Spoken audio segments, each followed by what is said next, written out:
There is a rule you do not question in 1943.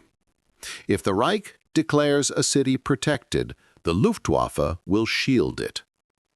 For years, that belief feels absolute. You hear it repeated in strategy meetings, in briefing rooms, in the conversations of officers who have spent their careers watching German fighters sweep enemy bombers from the sky. Since 1939, the Luftwaffe has crushed Poland, hammered France, terrorized Britain, and mauled Soviet industry. Its reputation is a myth made real through speed, precision, and ruthlessness. And for Göring, the self-proclaimed creator of this aerial empire, the rule is personal. He promises Hitler that no major Axis city will fall under enemy bombs without a brutal response. Rome, with its ancient marble and sacred relics, is supposed to be untouchable. Axis commanders believe that. Italian civilians believe that. Even Allied analysts believe the Germans will fight savagely to protect the eternal city. But in the summer of 1943, when the RAF and USAAF finally turn their eyes toward Rome, one man discovers the rule is a lie. A man who needs Rome protected not for pride, but for survival. And when he confronts the Reich Marshal himself, Göring's answer reveals the collapse of the Luftwaffe's power. But in July of 1943, one moment changes everything. Albert Kesselring is 57 years old, with a round face, a disarming smile, and the calmest temperament of any German field marshal. He is the antithesis of the raving caricature popular in Allied propaganda. His subordinates call him Smiling Albert, not because he is soft, but because he possesses something more dangerous: composure. Kesselring's career begins not in the Luftwaffe, but in artillery. He studies trajectories and angles long before he studies squadrons and bomb loads. When the Luftwaffe was formed in the 1930s, he switched branches and quickly became one of Göring's most capable air commanders. He commands Luftflotte 1, then Luftflotte 2. He plans air support for blitzkrieg campaigns. He coordinates the bombardment preceding the invasion of France. He directs portions of the Battle of Britain. And then, in late 1941, he became Commander-in-Chief South, responsible for all German forces in the Mediterranean. By 1943, he was the most experienced military leader left in the region, and he knows something no one else in Berlin wants to admit. Italy is collapsing. In May 1943, after 238,000 Axis troops surrendered in North Africa, the Mediterranean became an Allied lake. The next logical target is Sicily. Allied planners estimate they can take the island in 90 days. They take it in 38. Now the Allies possess airfields only 320 kilometers from Rome. And Kesselring understands exactly what that means. He reads reconnaissance reports. He studies bomber ranges. He watches the patterns, the timing, the expansion of Allied air strength. By early July, he knows that Rome is within reach of Allied heavy bombers. And if Rome is bombed, Italian morale may shatter completely. But Kesselring is not responsible for the city's air defenses. The Luftwaffe is. Göring is. Kesselring repeatedly requests reinforcements: fighters, radar crews, flak batteries. He demands that Göring divert aircraft from the Eastern Front or Germany's factories. He stresses the stakes. If Rome falls, Italy may abandon the war altogether. But the Reichsmarschall does not like bad news, and Göring has grown accustomed to hearing that the Luftwaffe is still the terror of Europe, even though it has lost over 40% of its experienced pilots in the last 18 months. So Kesselring faces the impossible. He must hold Italy together with an air force that is no longer capable of holding the sky. And he knows the moment of truth is coming, because Allied bombers have already been spotted assembling in North Africa, hundreds of them. Their destination? Rome. It is dawn on 19 July 1943 when the alarm comes. USAAF B-17 crews from the 12th Air Force begin engines at bases in Tunisia. Their target is the San Lorenzo rail yards, only 4 kilometers from the Vatican. More than 500 bombers and escort fighters will enter Italian airspace today. At the same moment, Kesselring receives word that Göring has again refused reinforcements. The Luftwaffe has only 72 operational fighters available around Rome, many outdated Mach-E and Reggiani models from the Italian Air Force, plus a handful of German Bf-109s. Against more than 500 incoming aircraft, it is suicide. But Kesselring cannot tell the Italian government that. He cannot tell the Pope that. He cannot tell the people of Rome that. He can only watch as the Allied wave approaches. The approach. At 10 a.m., the radar station at Pratica di Mare detects the first formations. Altitude, 6,600 meters. Speed, 320 kph. Distance, 175 kilometers and closing. Italian flak crews man their 90mm batteries. Fighter pilots scramble from Cerveteri and Littorio. The first German 109s roared down the runway. Kesselring listens to the radio reports in his command post southeast of the city. Contact in 15 minutes. He knows the defending fighters will be outnumbered at least 7-1. And then the crucial message arrives from one of the German pilots. Enemy strength overwhelming. Request immediate reinforcement. But there is no reinforcement. There is no reserve wing. There is no hidden group of fresh squadrons ready to launch. There is only what Göring has chosen to send. Almost nothing. You could imagine the tension inside Rome. Priests hurry people into churches. Rail workers abandon locomotives and sprint for shelter. Families in Trastevere rush into ancient stone cellars. The wail of air raid sirens echoes off monuments older than most nations. Kesselring hears another report. Enemy bombers now at 100 kilometers. Escorts above and behind. Estimate 300 fighters. He knows. This is not a raid. This is a message. A demonstration. A declaration that the Allies can strike the heart of Italy at will. The first clash. At 10:25, German and Italian fighters engaged the American escorts. Tracer lines cut the sky. Engines scream. Dogfights bloom across the horizon. And within 3 minutes, the defenders are overwhelmed. One Italian squadron loses 5 aircraft almost immediately. A German 109 goes down in flames near Palestrina. Another is shot through the wing and dives toward the fields south of the city. The radio becomes a stream of frantic reports. Outnumbered, falling back, fuel leak, returning to base. Where are reinforcements? There are none. Kesselring orders them to disengage before they are annihilated. Now nothing stands between the bombers and Rome. The bombing of Rome. At 10:30, the first wave reaches the city. Bomb bay doors open. The whistle of falling steel fills the air, and then the explosions begin. Once every second, then 2, then dozens at once. The San Lorenzo district is bombarded by 1,168 bombs dropped in just a few minutes. A 500-pounder tears through a hospital wing.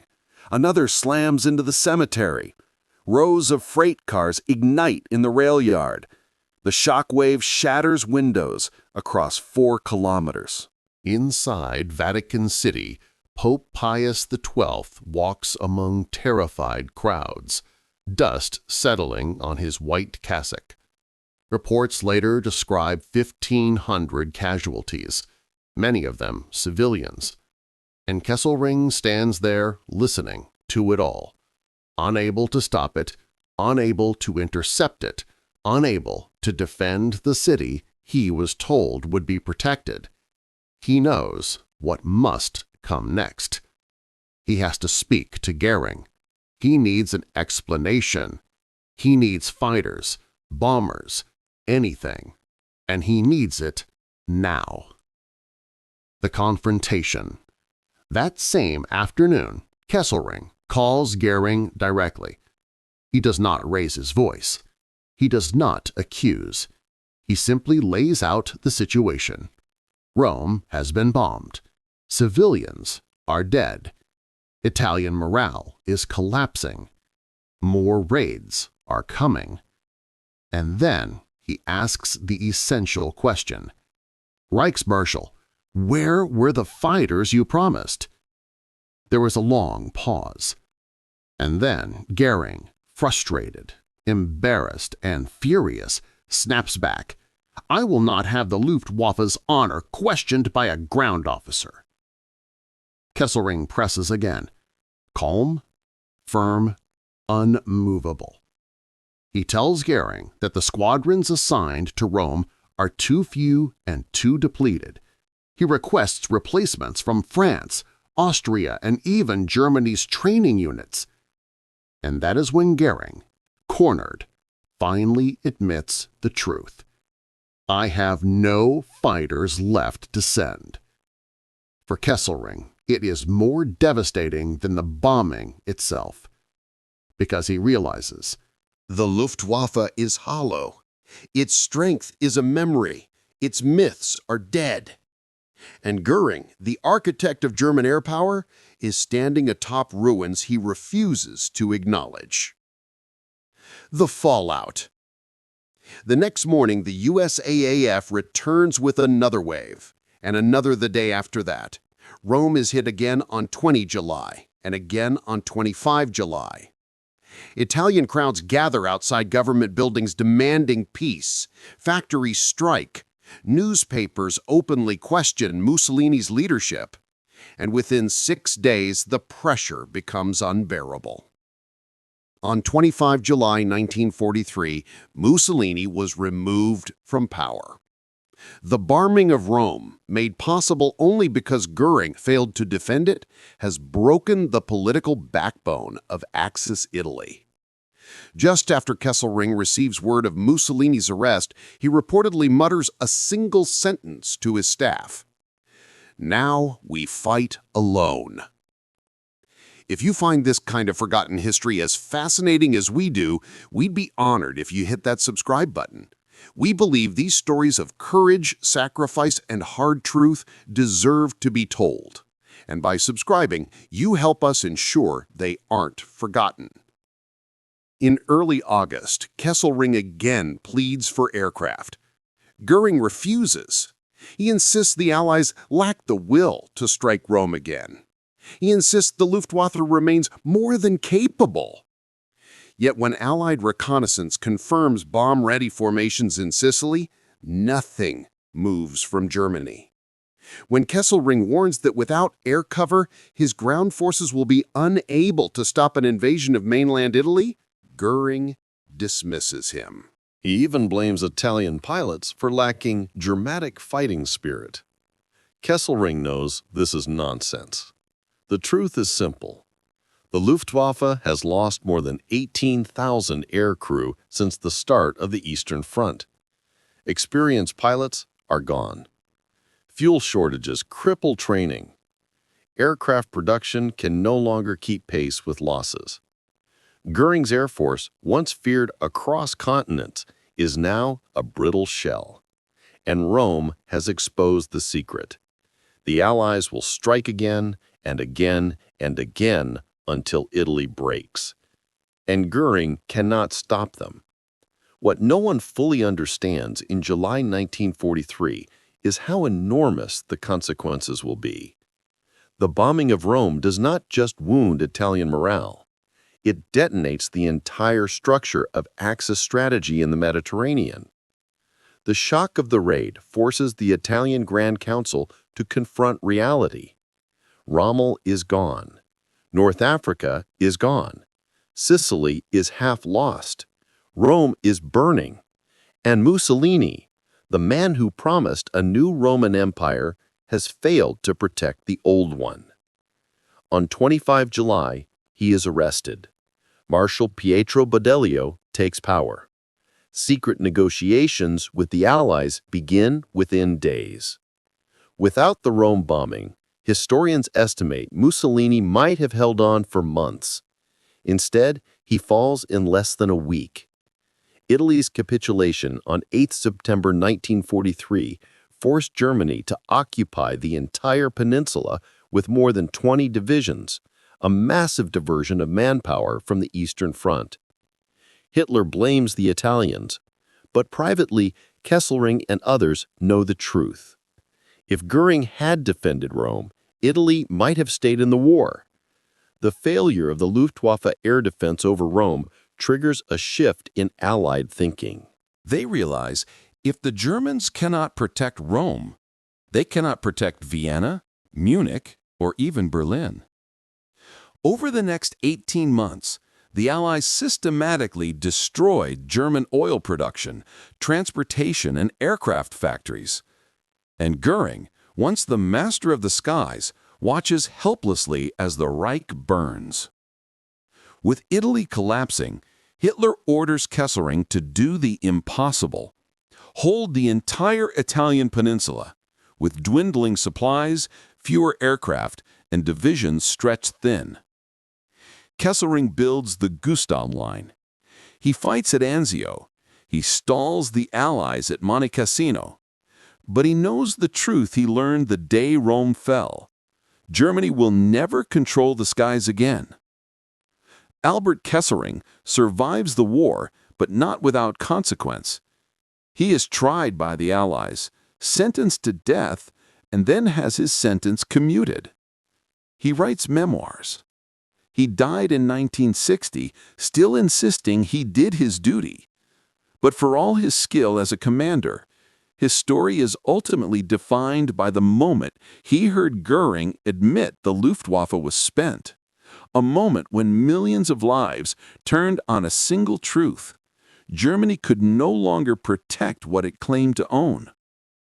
Rome's civilians paid the price: its families, its workers, its children hiding beneath ancient stone.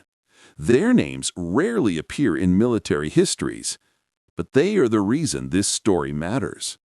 Because behind every strategic failure lies a human cost. Behind every commander's argument lies the suffering of ordinary people. To this day, in the San Lorenzo district, there are memorial plaques listing the names of the 1,500 victims of that first bombing. Young, old, mothers, rail workers, children whose toys were found beneath rubble. And their story starts with a single admission from the man who built the Luftwaffe: "I have no fighters left to send." If this story moved you, please hit that like button. Every click tells the algorithm this piece of history is worth remembering.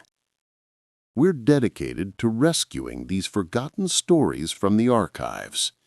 If you want to join us in this mission, please subscribe and turn on notifications. Where are you watching from? Drop a comment with your city or state and tell us if someone in your family served. Thank you for ensuring that the men, women, and children who endured the bombing of Rome do not disappear into silence. They deserve to be remembered.